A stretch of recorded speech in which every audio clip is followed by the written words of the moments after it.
도대체 이게 말이 됩니까? 계산기도 없이 어떻게 이런 난제를 풀 수 있다는 겁니까? 스페인 최고의 수학 천재가 모인 콜레히오. 레알 학교의 수학과 교수진이 한국 학생의 답안지를 보며 경악을 금치 못했습니다. 400년 전통의 명문가 몬테로의 후계자를 30분 만에 완벽한 풀이로 제압한 충격적인 사건이 벌어진 것입니다. 케임브리지 입학시험 수준의 문제들을 계산기 하나 없이 암산으로 풀어낸 16세 소년. 대체 한국의 수재들은 어떤 교육을 받고 있는 걸까요? 유럽 최고의 엘리트들이 그토록 자부심을 가지고 있던 수학적 전통이 한순간에 무너지는 순간이었습니다. 그 놀라운 순간을 지금 바로 전해드리겠습니다. 바르셀로나 외곽의 고성, 카사 데 몬테로. 16세기부터 이어져 온 스페인 귀족가의 상징이자 수학과 과학 분야의 수재들을 배출해온 명문가의 저택이다. 400년이 넘는 세월 동안 몬테로 가문은 스페인 왕립과학원을 이끌며 수많은 과학자와 수학자를 배출해왔다. 특히 현 당주의 외아들 알레한드로 몬테로는 가문의 자존심이었다.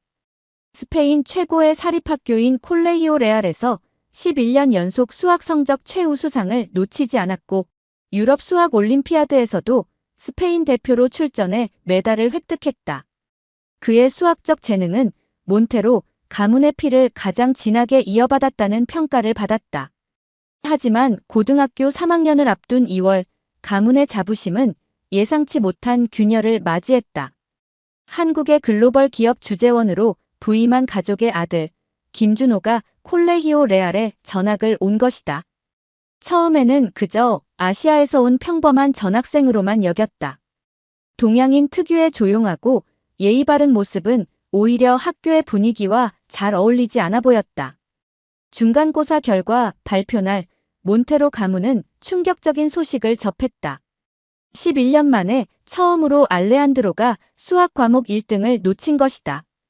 더욱 놀라운 것은 김준호가 만점을 받았다는 사실이었다.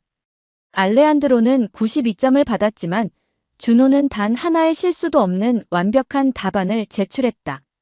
몬테로 가의 당주는 즉각 학교 이사회 소집을 요구했다. 스페인의 전통 귀족 가문들로 구성된 이사회는 이 사태를 심각하게 받아들였다. 어떻게 방금 전학 온 아시아 학생이, 그것도 영어도 서툰 학생이 최고의 실력자를 꺾을 수 있었는지 의문이 제기되었다.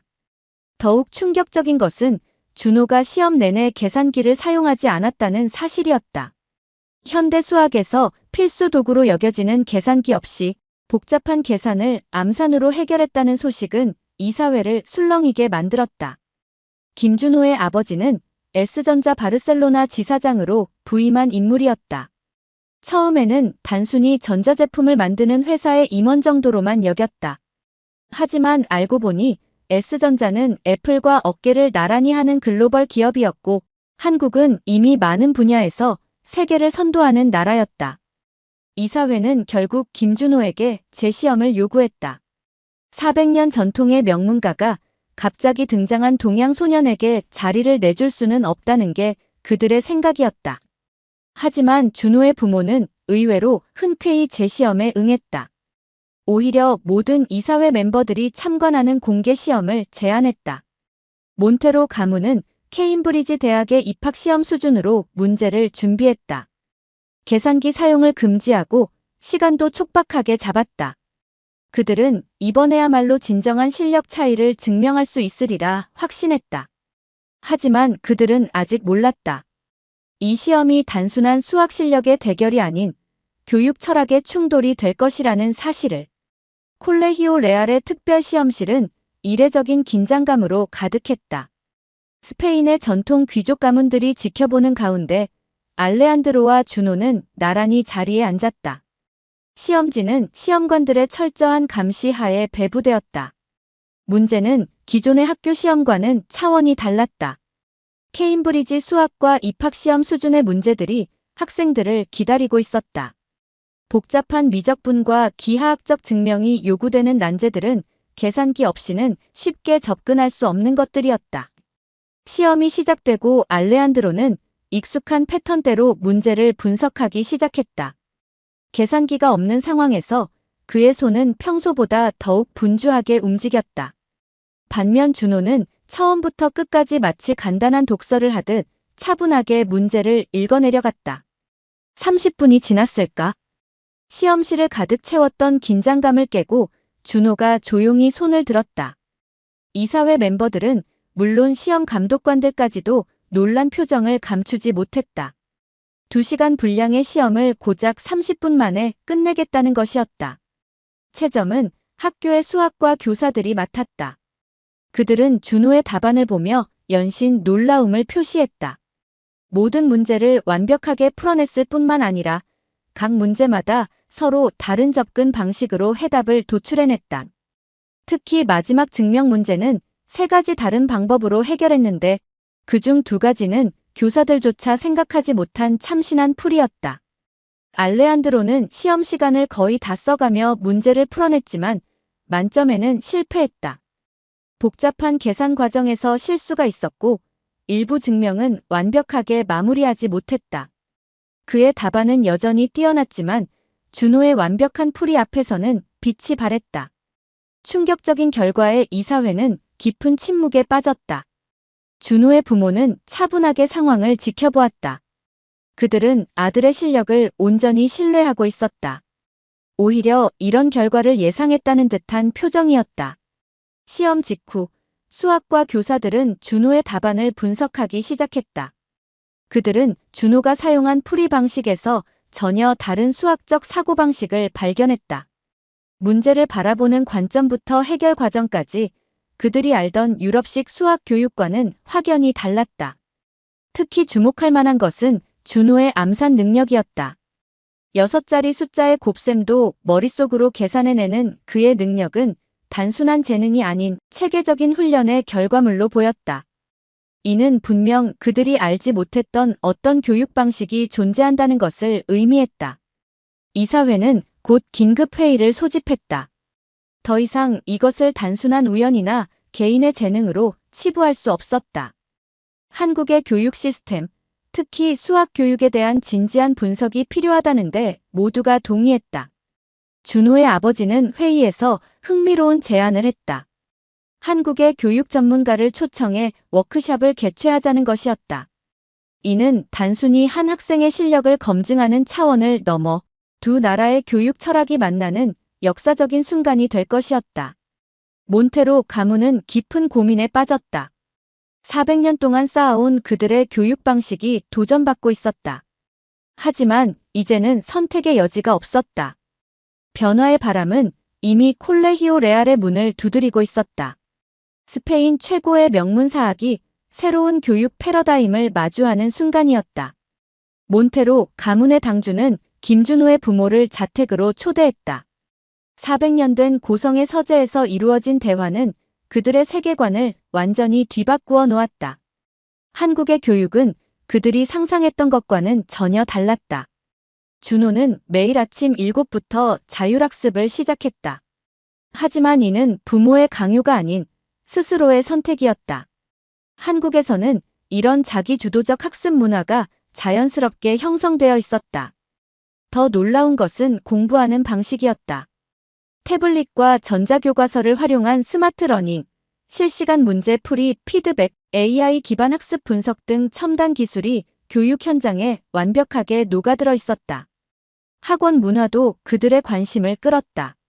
처음에는 과도한 사교육이라 여겼지만 실상은 달랐다. 학원은 단순한 문제 풀이 공간이 아닌 또 다른 형태의 창의적 학습 공간이었다. 학생들은 거기서 다양한 풀이 방법을 공유하고 서로의 아이디어를 발전시켜 나갔다.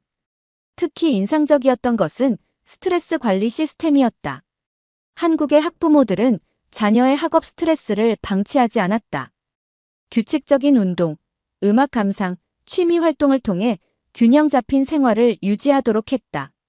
준호는 매일 저녁 테니스를 치거나 피아노를 연주하며 하루의 긴장을 풀었다. 준호의 아버지는 자녀 교육에 대한 독특한 철학을 가지고 있었다. 성적은 결과일 뿐, 과정이 더 중요합니다. 우리는 아이가 문제 해결 능력을 키우고 창의적으로 생각하는 법을 배우길 원합니다. 그의 말은 성적 지상주의로 한국 교육을 바라보던 그들의 편견을 깨트렸다. 더욱 흥미로웠던 것은 디지털 교육 환경이었다. 한국의 학생들은 태어날 때부터 첨단 기술과 함께 자랐다. 코딩은 기본 교과목이었고 가상현실을 활용한 학습은 일상이었다. 이런 환경에서 자란 학생들에게 복잡한 수식은 더 이상 두려운 대상이 아니었다. 몬테로 가문은 점차 한국 교육의 본질을 이해하기 시작했다. 그것은 단순한 암기나 훈련이 아닌 체계적이고 과학적인 접근법이었다. 문제를 다각도로 바라보는 시각, 효율적인 학습 방법, 첨단 기술의 활용, 그리고 무엇보다 배움의 즐거움을 잃지 않는 자세가 핵심이었다. 동시에 그들은 스페인 전통 교육의 가치도 재발견했다. 깊이 있는 사고와 철학적 접근, 인문학적 소양을 중시하는 스페인의 교육관은 여전히 중요한 의미를 가지고 있었다. 두 나라의 교육 철학이 만나면 더 풍성한 결과를 만들어낼 수 있을 것이란 희망이 보이기 시작했다. 준호의 어머니는 한국 교육의 또 다른 측면을 보여주었다. 매일 저녁 아이와 대화하는 시간을 가졌고 학업 스트레스를 파악하고 관리하는데 세심한 주의를 기울였다. 공부는 평생 가야 할 마라톤이에요. 중간중간 쉬어가는 것도 중요하죠. 이제 몬테로 가문은 선택의 기로에 섰다. 수백 년간 이어온 그들의 교육 방식을 고수할 것인가, 아니면 새로운 변화를 받아들일 것인가. 답은 이미 정해진 것 같았다. 세계는 빠르게 변하고 있었고, 교육도 그 변화의 물결을 피해갈 수는 없었다. 그들은 드디어 결심했다. 한국의 교육 전문가들을 초청해 워크숍을 개최하기로 한 것이다. 이는 단순한 교류를 넘어 새로운 교육 패러다임을 모색하는 시도가 될 것이었다. 400년 역사의 전통 명문이 새로운 혁신의 바람을 맞이하는 순간이었다. 콜레히오 레알에 봄바람이 불어왔다. 한국의 교육 전문가들이 학교를 방문한 지 한 달 학교의 풍경은 조금씩 달라지기 시작했다. 가장 큰 변화는 수학 수업이었다. 더 이상 계산기에 의존하지 않는 수업이 시작되었고 학생들은 다양한 풀이 방법을 공유하며 토론하기 시작했다. 알레한드로와 준호는 이제 함께 스터디 그룹을 이끌었다. 처음에는 어색했던 두 소년의 협력은 놀라운 시너지를 만들어냈다. 알레한드로의 깊이 있는 수학적 통찰력과 준호의 효율적인 문제 해결 방식이 만나 새로운 학습 문화가 형성되었다. 교실에는 태블릿과 전자칠판이 도입되었다.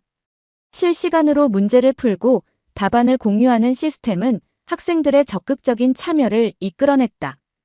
특히 주목할 만한 것은 오답 노트 문화였다. 틀린 문제를 숨기지 않고 함께 분석하며 실수를 새로운 배움의 기회로 삼는 자세가 자리 잡기 시작했다. 한국식 자율학습도 시작되었다. 매일 아침 7시 도서관에는 자발적으로 모여 공부하는 학생들의 모습이 보였다. 놀라운 것은 이것이 강제가 아닌 학생들의 자발적인 선택이라는 점이었다. 그들은 함께 공부하는 즐거움을 발견하기 시작했다. 학부모들의 인식도 변화했다. 준호의 부모가 제안한 학부모 간담회는 매주 열렸다. 그곳에서는 자녀의 학업 스트레스 관리법, 효과적인 학습 지도법 등이 공유되었다. 특히 공부는 경쟁이 아닌 성장의 과정이라는 메시지는 깊은 공감을 얻었다. 방과 후에는 다양한 동아리 활동이 시작되었다. 코딩 클럽, 수학 탐구반, 과학 실험반 등이 개설되었고 학생들은 공부와 취미를 조화롭게 병행했다. 이는 준호가 한국에서 경험했던 균형 잡힌 학교 생활의 모델을 따른 것이었다. 몬테로 가문도 변화했다. 서재에는 한국의 수학 교재가 꽂히기 시작했고 알레한드로는 한국어를 배우기 시작했다. 400년 전통의 귀족 가문이 새로운 지식을 받아들이는 모습은 다른 귀족 가문들에게도 신선한 충격을 주었다. 학교의 성적 관리 시스템도 달라졌다.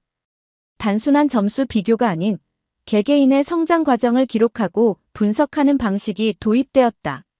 실수와 실패를 두려워하지 않는 문화가 형성되면서 학생들의 창의적인 도전도 늘어났다. 특히 주목할 만한 것은 교사들의 변화였다. 한국의 교육 전문가들과 진행한 워크숍을 통해 그들은 새로운 교수법을 습득했다. 일방적인 강의가 아닌 학생들과 상호작용하며 진행하는 수업은 교실을 더욱 활기차게 만들었다. 디지털 기술의 도입도 가속화되었다.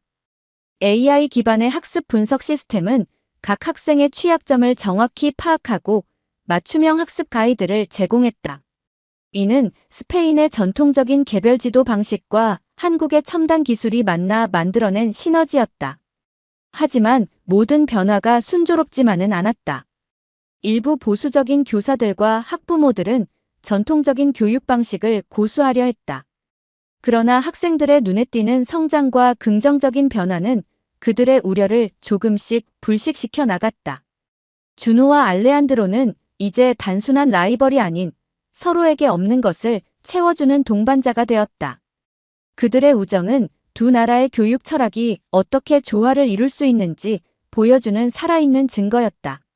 학기가 끝나갈 무렵 콜레히오 레알은 완전히 다른 학교가 되어 있었다. 전통과 혁신이 조화를 이룬 새로운 교육의 장으로 탈바꿈한 것이다. 이제 그들은 알고 있었다. 진정한 교육의 힘은 서로의 차이를 인정하고 함께 성장하는 데 있다는 것을. 2024년 봄, 콜레히오 레알은 유럽 교육계의 주목을 받기 시작했다. 스페인의 전통 명문사학이 한국의 교육 시스템을 도입해 일으킨 변화는 교육계의 새로운 모델로 떠올랐다. 특히 수학 성적의 비약적 향상은 많은 학교들의 관심을 끌었다. 학교의 변화는 수치로도 확인되었다. 전년 대비 국제 수학 올림피아드 진출자가 3배 증가했고 케임브리지 대학 합격자도 역대 최다를 기록했다. 더욱 주목할 만한 것은 학생들의 전반적인 만족도였다. 학업 스트레스는 줄어들었지만 학습 효율은 오히려 높아졌다. 준호와 알레한드로는 학교의 상징적인 존재가 되었다. 두 학생이 공동으로 개발한 하이브리드 학습법은 스페인과 한국 교육의 장점을 절묘하게 결합했다. 이들은 유럽 교육혁신 포럼에 초청받아 자신들의 경험을 공유하기도 했다. 변화는 학부모들 사이에서도 일어났다. 몬테로 가문을 비롯한 전통 귀족 가문들은 더 이상 과거의 특권에 안주하지 않았다. 그들은 정기적으로 교육 워크숍을 열어 새로운 교육 트렌드를 연구했고 자녀들의 균형 잡힌 성장을 위해 노력했다. 학교의 성공 사례는 스페인 교육부의 주목을 받았다. 교육부는 콜레히오 레알의 모델을 공립학교에도 도입하는 방안을 검토하기 시작했다. 특히 디지털 기술을 활용한 맞춤형 교육과 자기주도적 학습 문화는 미래 교육의 청사진으로 평가받았다. 유럽의 다른 명문 학교들도 콜레히오 레알을 벤치마킹하기 시작했다. 영국의 이튼 칼리지, 프랑스의 앙리 켄트 고등학교 등이 교사를 파견해 새로운 교육 시스템을 연구했다. 유럽의 전통 교육이 아시아의 혁신적 방법론을 받아들이는 순간이었다. 준호의 부모는 더 이상 주재원이 아닌 교육 혁신의 조력자로 자리매김했다. 그들은 한국의 교육 전문가들과 스페인의 교육자들 사이의 가교 역할을 했다. 문화적 차이를 극복하고 서로의 장점을 이해하도록 돕는 것이 그들의 새로운 사명이 되었다. 1년이 지난 지금 콜레히오 레알의 아침은 여전히 7시에 시작된다. 하지만 이제는 강제가 아닌 배움의 즐거움을 아는 학생들의 자발적인 선택이다. 도서관에서는 태블릿으로 문제를 풀고 친구들과 토론하며 때로는 실수도 하면서 함께 성장하는 모습이 보인다. 알레한드로는 이제 준호에게 스페인어를 가르치고 준호는 알레한드로에게 한국어를 가르친다. 두 소년의 우정은 단순한 친구 관계를 넘어 서로 다른 문화가 어떻게 조화를 이룰 수 있는지 보여주는 상징이 되었다. 최근에는 실리콘밸리의 교육 전문가들이 학교를 방문했다. 그들은 콜레히오 레알의 교육 모델이 미래 교육의 방향성을 제시한다고 평가했다. 전통과 혁신, 인문학과 기술, 동양과 서양의 조화는 글로벌 시대 교육의 새로운 패러다임을 보여주고 있었다. 몬테로 가의 서재에는 이제 새로운 문장이 걸려 있다. 전통은 혁신의 토대이며 변화는 성장의 시작이다.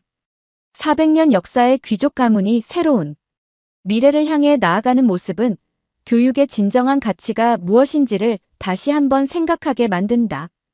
이제 콜레히오 레알은 새로운 도전을 준비하고 있다. 그들이 만들어낸 교육 혁신의 모델을 더 많은 학교와 나누는 것. 그것이 그들의 다음 목표다.